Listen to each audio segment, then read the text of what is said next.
어거스틴은 로마 제국의 역사에서 혼란스럽고 또 급격하게 변화되는 격변의 시기를 산 사람입니다. 도표를 한번 보실게요. 먼저 로마의 역사를 제가 간단하게 말씀을 드리면 313년에 로마가 기독교를 공식적으로 승인을 하고 380년에 기독교를 국교로 제정을 합니다. 그리고 나서 로마는 동로마와 서로마로 나뉘어지는데 저는 서로마를 중심으로 말씀을 드리겠습니다. 왜냐하면 동로마는 그리스 정교회의 역사로 이어지고 우리가 속해 있는 교회사의 흐름은 서로마의 흐름과 연결되어 있기 때문입니다. 그런데 로마 제국이 멸망의 길로 들어섭니다. 로마 제국의 북쪽에 게르만족이라고 하는 야만인들이 살고 있었어요. 바바리안이라고 하거든요. 그 게르만족이 로마를 침공해 옵니다. 근데 그 게르만족 안에는 여러 부족들이 있었습니다.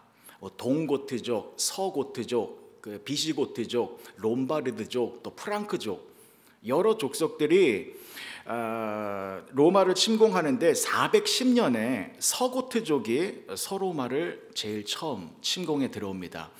그 이후에 계속 게르만 족속들이 로마를 침공해 와서 결국 476년에 서로마가 멸망을 하게 됩니다.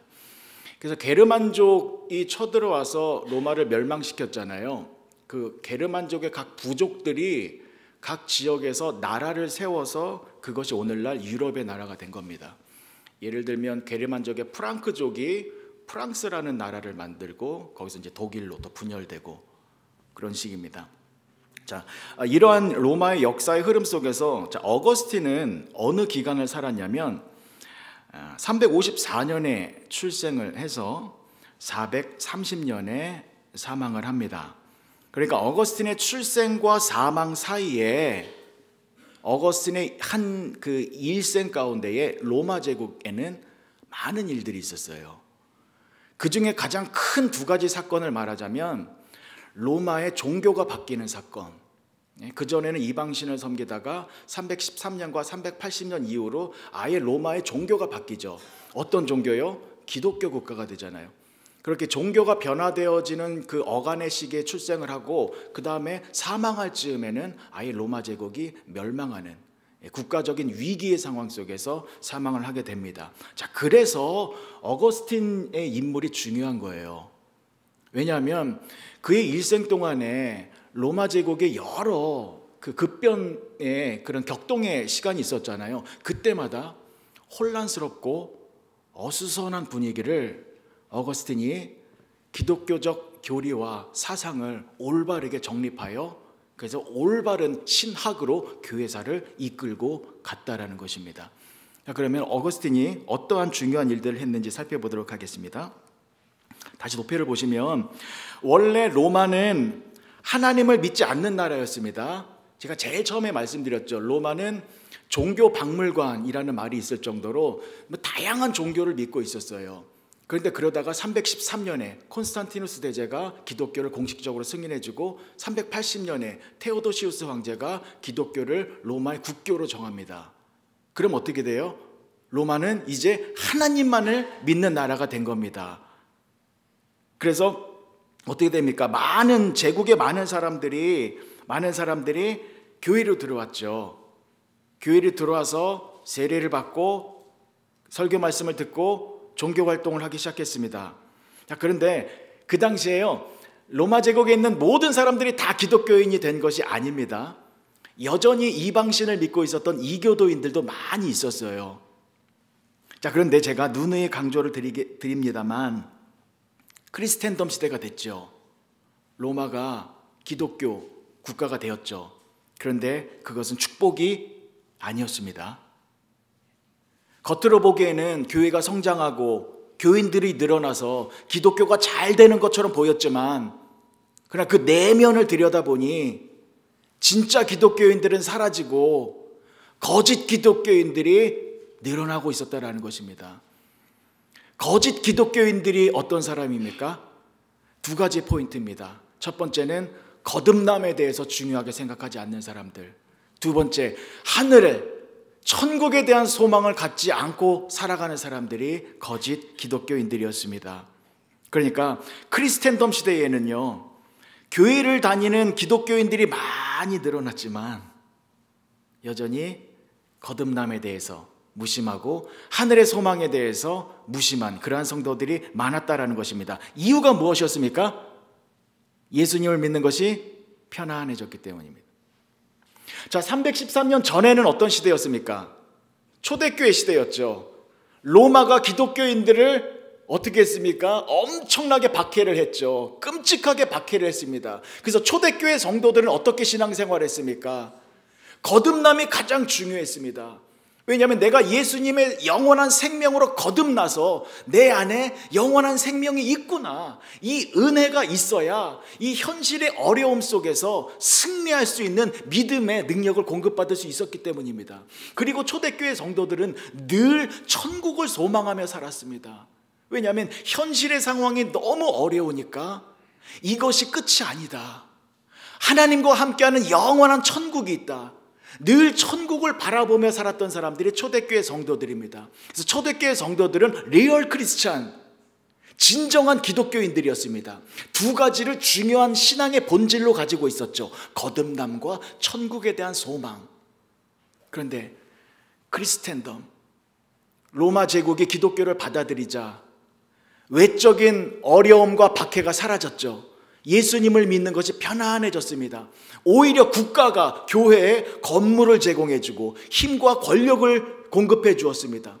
그리고 사람들이 교회 다니면, 기독교인이 되면 공직자에 오를 수 있고 승진이 보장되고 로마로부터 각종 다양한 혜택을 얻게 되어졌습니다.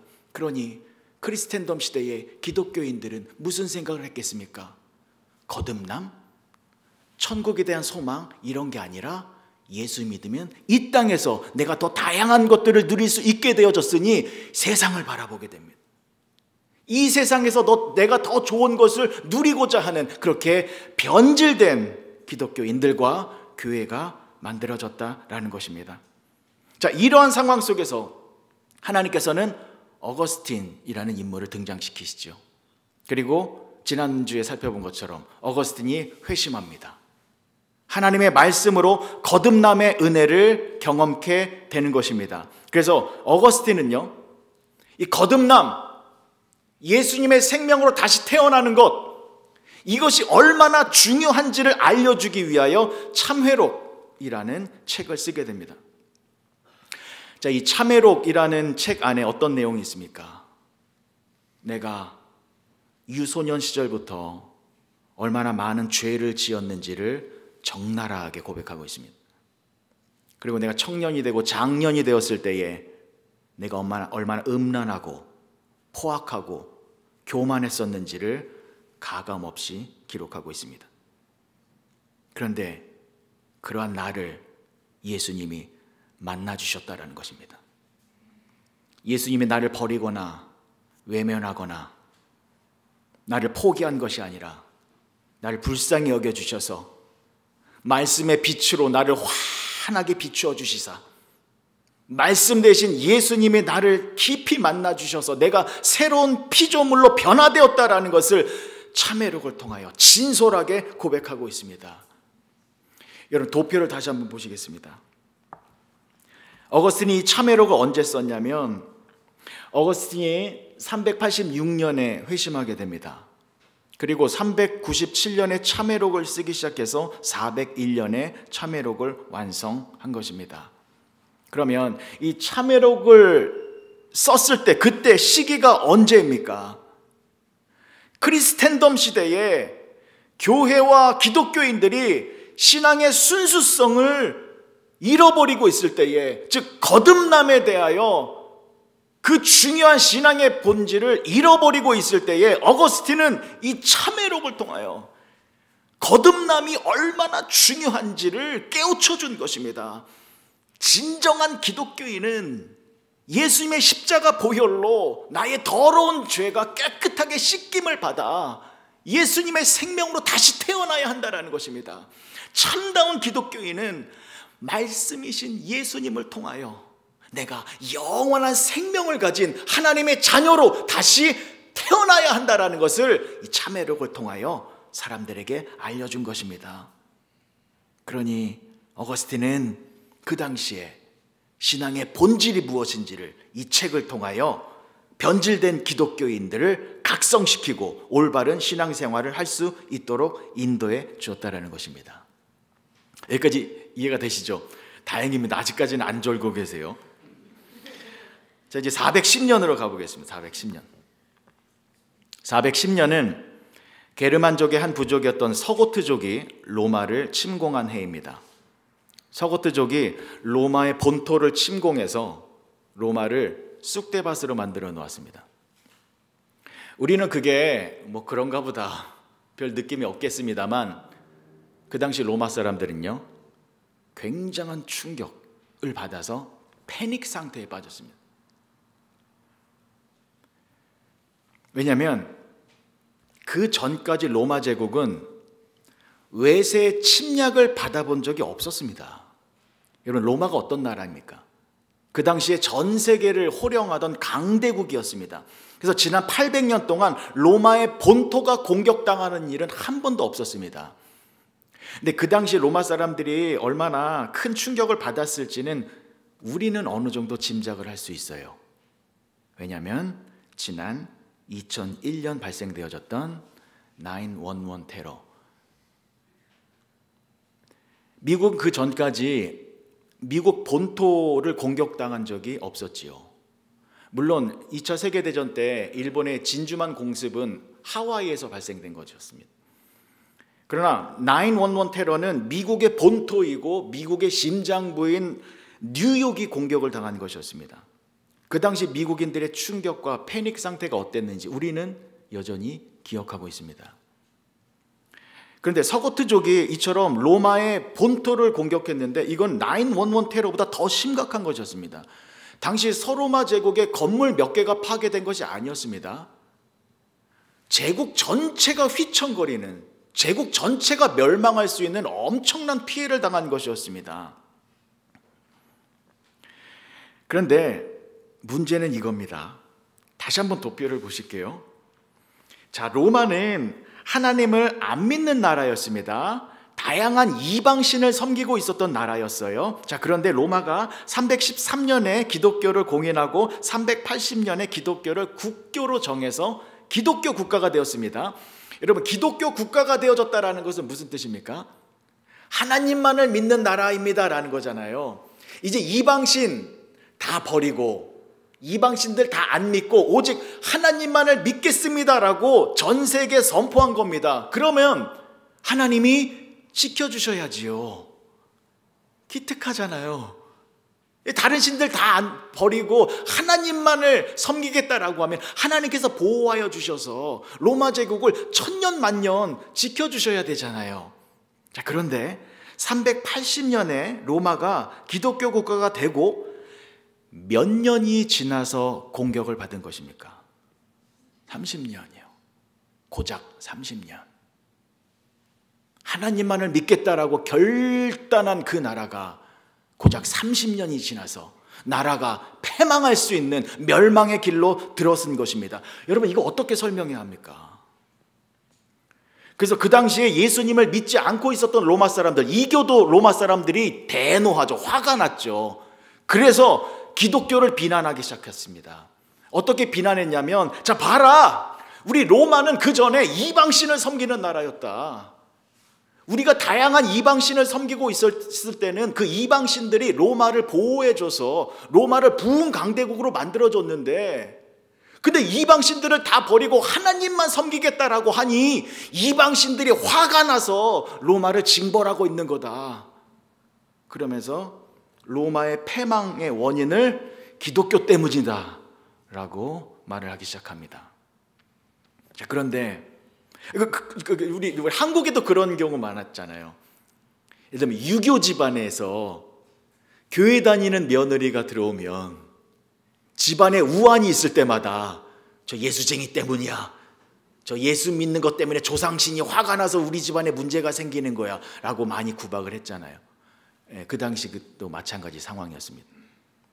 그래서 로마의 패망의 원인을 기독교인이다 때문이다라고 돌렸는데 기독교인들도 답답한 게 마찬가지였어요.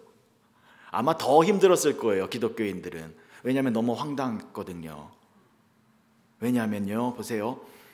로마가 하나님을 믿는 기독교 국가가 되어졌습니다. 그러면 이 나라는 하나님이 통치하시는 하나님의 나라가 되어졌다라고 생각했었거든요. 다른 신들을 다 버리고 오직 하나님만을 섬기는 나라이기 때문에 하나님이 지배하시는 지상 천국이 로마에 이루어졌다라고 생각하고 있었습니다. 그런데 하나님을 모르는 야만 민족인 게르만족에 의하여 로마가 처참하게 무너진 겁니다. 그래서 그 당시 로마 사람들은 내가 하나님을 믿고 신앙생활 열심히 잘하면 이 땅에서 잘 될 줄 알았는데 망한 거예요. 교회 열심히 다니고 내가 정말 예수님 잘 믿으면 이 땅에서 내가 부귀영화, 이 땅에서 지상 천국을 누릴 줄 알았는데 다 무너진 것이었습니다. 자, 이렇게 기독교인들이 너무나도 당황해하고 있을 때에 이때 또 어거스틴이 굉장히 중요한 책을 쓰게 됩니다. 그게 바로 하나님의 도성이라는 책입니다. 자, 이 책이 강조하는 것은 이겁니다. 이 땅에 있는 로마가 지상천국이 아니다. 하나님의 나라가 있다. 하나님의 나라는 하나님이 통치하시는 영적인 나라이다.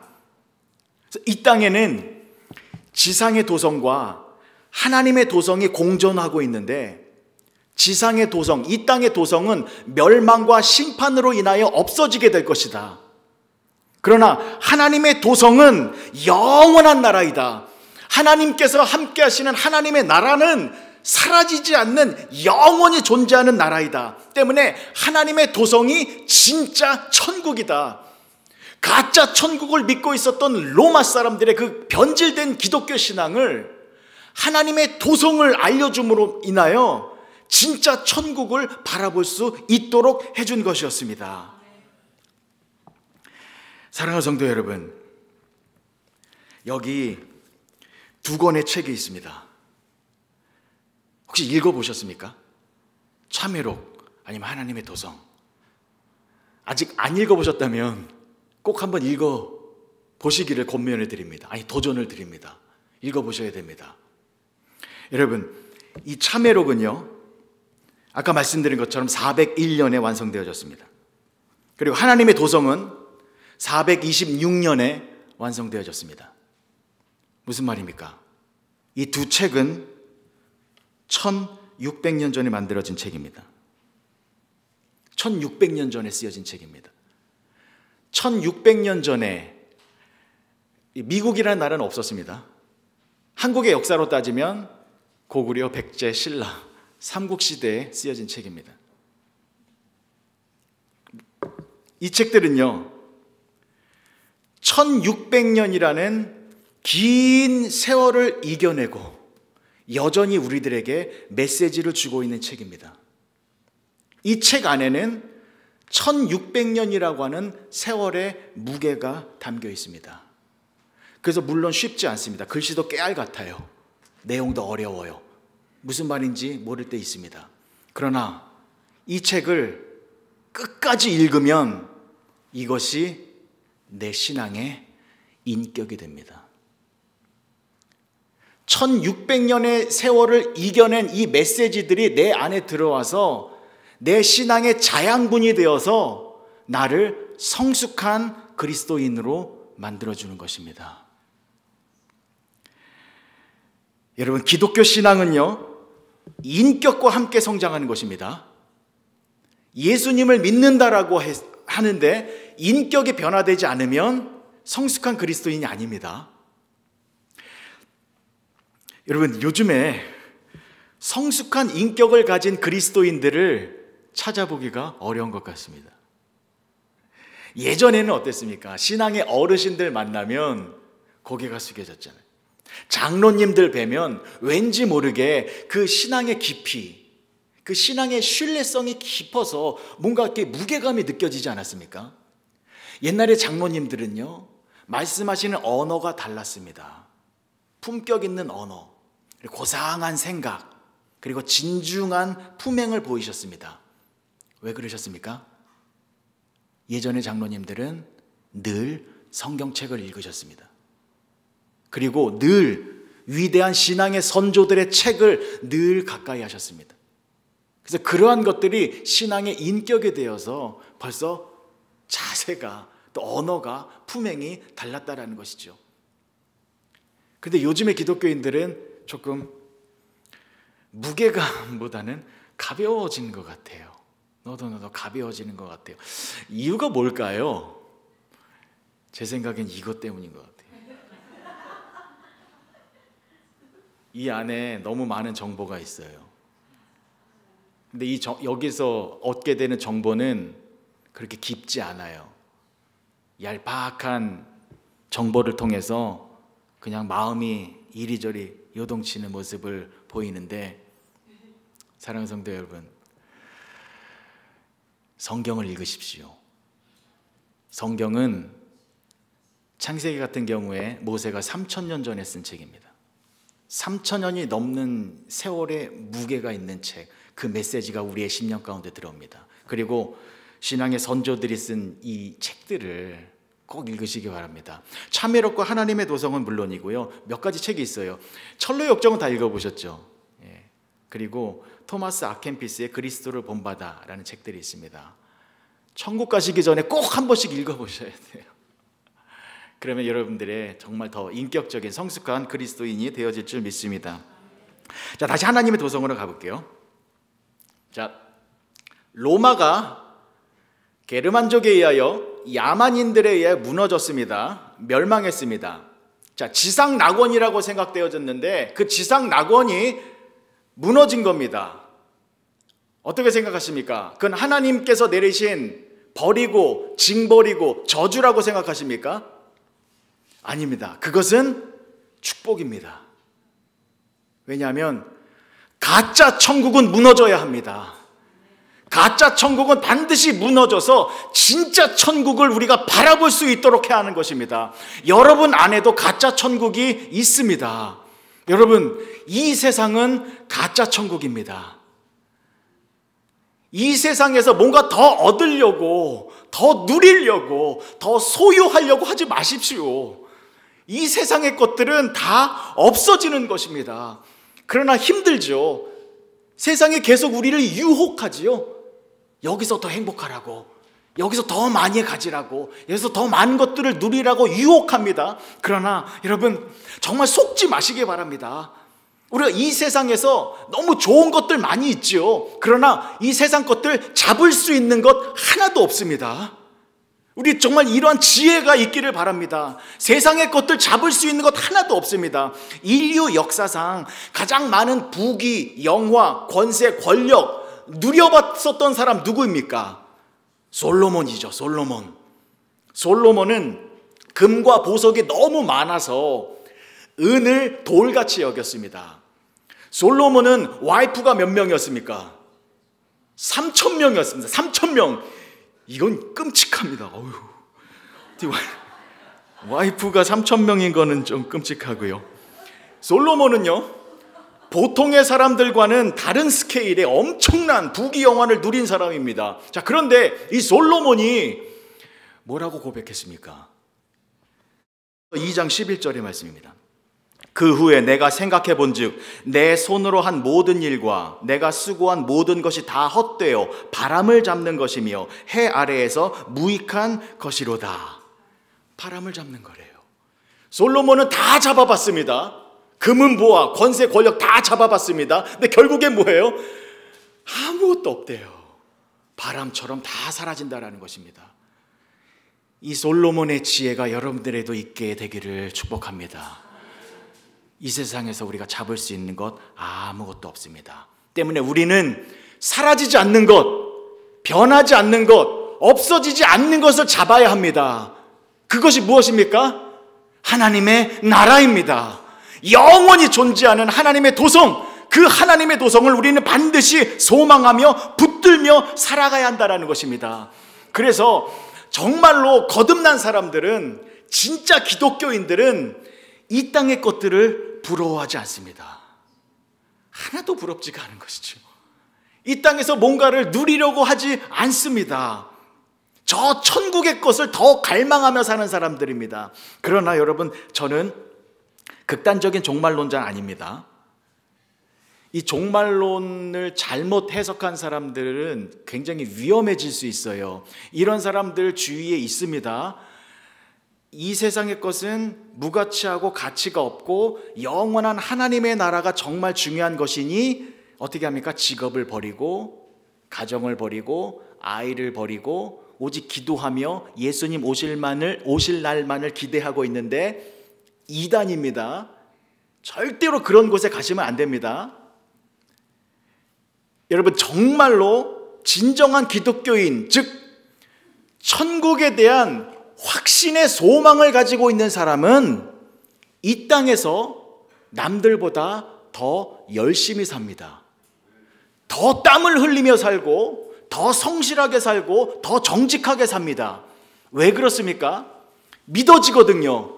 영원한 하나님의 나라, 내가 그곳에서 영원한 축복을 누리게 될 것이다라는 것이 믿어지게 되거든요. 그러면 어떻게 됩니까? 내가 그곳에서 더 빛나고 더 영광스러운 모습으로 살기 위하여 이 땅에서 더 하나님의 뜻을 이루며 사는 삶을 살게 되어진다는 것입니다. 왜냐하면 이 땅에서 저와 여러분들이 어떻게 사느냐에 따라 천국에서의 나의 모습이 달라지기 때문입니다. 그래서 육신의 장막을 입고 있는 이때가 기회예요. 우리는 언젠가 육신의 장막을 벗게 됩니다. 그러면 기회가 없습니다. 그래서 우리가 이 땅을 살아가는 동안 우리는 어떻게 삽니까? 소자에게 물 한 컵 더 주고, 오리를 가자 하면 나는 심리까지 같이 더 갖추고, 속옷을 달라 하면 겉옷까지 벗어주는 행동을 할 수 있습니다. 왜요? 이 땅의 것들은 나는 하나도 부럽지가 않아요.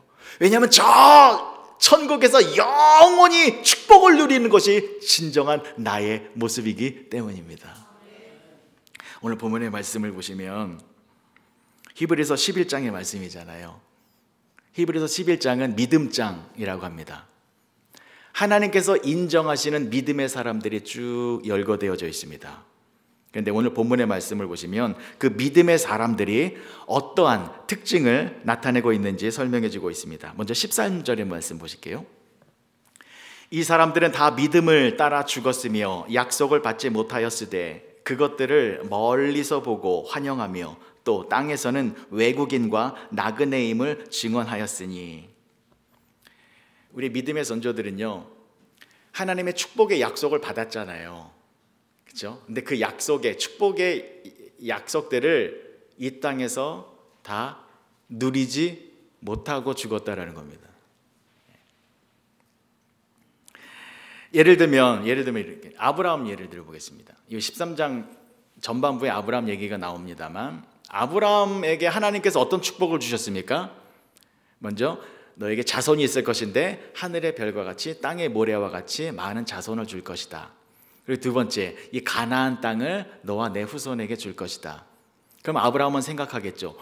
그러면 내 자손이 많아지겠구나 라는 생각. 또 가나안 땅을 나에게 준다고? 그럼 나는 땅 부자가 되겠구나 라고 생각하겠죠. 자, 믿음으로 살았어요. 그리고 믿음으로 살다가 아브라함이 죽었습니다. 자, 아브라함이 죽었을 때 하나님의 약속 얼마나 누렸습니까? 아브라함이 죽었을 때 자녀 몇 명이었습니까? 2명이었잖아요. 이삭과 이스마엘. 이스마엘은 또 배다른 자식이었고요. 이게 뭡니까? 그리고 땅 부자 됐습니까? 아브라함의 최종 소유물 뭐였습니까? 막벨라 굴. 아내 사라를 장례를 치르기 위하여 막벨라 굴을 해쪽 속에게 사서 그 밭 산 거, 그게 유일합니다. 그래도 아브라함이 하나님께 원망했습니까? 하나님, 나한테 분명히 이런 축복 주신다고 약속하셨잖아요. 나 그거 믿고 여태까지 살았는데 이게 뭡니까? 내가 신앙생활 열심히 하면 사업도 잘 되고 번창하고 자녀들도 잘 되고 이 땅에서 뭔가 좀 누려야 되지 않습니까? 근데 내가 하나님 잘 믿었는데도 불구하고 내 삶이 변한 게 하나도 없습니다. 이게 뭡니까? 라고 아브라함뿐만이 아니라 믿음의 선조들이 원망했을까요? 그렇지 않았다라는 것입니다. 대신에 뭐라고 말했습니까? 약속을 받지 못하였으되, 그거 이 땅에서 누리지 못했다라는 것입니다. 약속을. 그것들을 멀리서 보고 환영하며, 그러니까 하나님의 약속을 멀리서 보고 즐거워했다라는 겁니다. 무슨 뜻입니까? 하나님의 약속은 멀리서 반드시 이루어질 거야, 반드시 이루어질 거야 라며 즐거워했다라는 것입니다. 그런데 멀리서 보며 하나님의 약속은 반드시 이루어질 거야, 그런데 그 약속이 지금 당장 나에게 이루어지지 않아도 괜찮아 라는 겁니다. 다시 한번요. 멀리서 바라봤습니다. 하나님의 약속은 언젠가 반드시 이루어지게 될 거야. 근데 그 약속이 지금 당장 이루어지지 않아도 괜찮아. 왜냐하면 뭐라고 말합니까? 또 땅에서는 외국인과 나그네임을 증언하였으니 지금 일어나지 않아도 괜찮아. 왜냐하면 나는 이 땅에 외국인과 나그네 신분으로 살고 있기 때문이야 라는 고백입니다. 보십시오. 믿음의 선조들은 이 땅이 영원한 내 집이 아니라 잠깐 머물다 가게 될 나그네 혹은 외국인의 신분의 심정으로 살았다라는 것입니다. 그러면 보세요. 이 땅이 영원한 것이 아니기 때문에 잠깐 있다가 떠날 나그네 외국인이기 때문에 이 땅에서 하나님의 축복을 누린다면 그 축복 또한 잠깐 누리는 축복이고 잠깐 내가 향유하게 될 복 아니겠습니까? 나는 이런 걸 원하는 것이 아니라 영원한 천국에서 영원한 축복을 누리고 싶다라는 것을 고백한 것이 믿음의 선조들이었다라는 것입니다. 그러니 믿음의 선조들은 이 땅에 살면서 잘 먹고 잘 사는 사람들 보면 한 개도 부럽지 않은 것이죠. 그래서 14절 이후에 이런 고백이 나오는 겁니다. 그들이 이같이 말하는 것은 자기들이 본향 찾는 자임을 나타냅니다. 그들이 나온 바 본향을 생각하였더라면 돌아갈 기회가 있었으려니와 그들이 이제는 더 나은 본향을 사모하니 곧 하늘에 있는 것이라. 이러므로 하나님이 그들의 하나님이라 일컬음을 받으심을 부끄러워하지 아니하시고 그들을 위하여 한 성을 예비하셨느니라. 아멘. 믿음의 선조들은 본향을 생각하며 살았습니다. 그 본향은 아버지 하나님과 영원히 살게 될 나의 진짜 집입니다. 사랑하는 성도 여러분, 저와 여러분들도 하나님의 본향에서 영원히 살게 되어질 것입니다. 제가 목회를 하면서 힘들고 어려울 때도 있지만 그래도 힘을 낼 수 있는 것은 너무 설레이고 너무 기뻐서 다시 새로운 힘을 낼 수 있는 것은 천국에서 여기 계신 여러분들과 다시 다 함께 만나서 영원토록 살게 되는 것을 그려보면 너무나도 기쁘고 감사한 것입니다. 우리가 여기서 이렇게 신앙생활하고 있는 목적, 이유 무엇입니까? 이 땅에서 뭔가 더 누리려고요? 더 행복하려고요? 바람 잡는 겁니다. 잡을 수 있는 것 하나도 없습니다. 영원히 존재해서 우리가 영원토록 실제적으로 누릴 수 있는 축복과 행복은 천국에 있습니다. 하나님의 도성에 있습니다. 그래서 오늘부터 늘 천국을 바라보시며 하나님의 도성을 바라보시며 현실의 어려움을 기쁨으로 이겨나가시는 복된 성도님들이 되어주시길 주님의 이름으로 간절히 축복합니다. 기도하시겠습니다. 좋으신 아버지 하나님의 은혜를 감사합니다. 하나님의 도성이 있습니다. 지상의 도성은 곧 없어지고 사라질 것들입니다. 그러나 하나님께서 우리들에게 영원한 새 예루살렘을 예비해 두셨사오니 하나님, 우리가 돌아갈 그 본향을 바라보며 하루하루 믿음으로 승리하며 살아가는 복된 성도들이 되게 하여 주시옵소서. 예수님의 이름으로 기도합니다. 아멘.